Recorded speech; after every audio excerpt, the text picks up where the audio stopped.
All set? Okay na? Okay!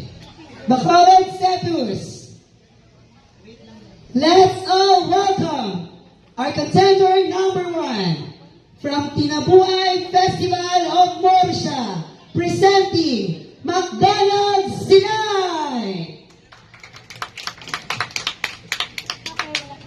Tinabuay Festival. The first Tinabuay Festival was conducted in 1997. Its creation is attributed to Rudy Rivici, who is a father of Tinabuay Festival. Its name, Tinabuay, means to meet, gather, congregate.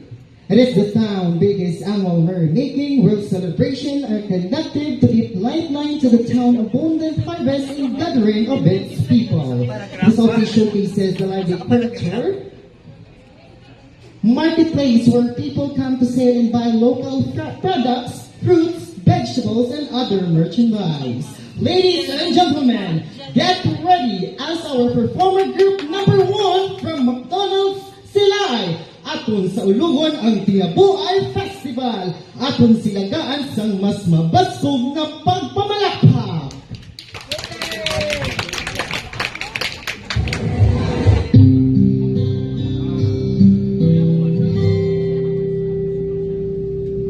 Nagamo nga historya nga ang banwaging tawag nga Morsha, magpungpo ka mamati kay amon ipabati, amon ipakilala paagi sa sila ang bahanon Morsha ginatabugan ang mga Morsha.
Yay! Tinamo ay sa Morsha from McDonald's sila! Napakanta sila, grabe! Nakita ka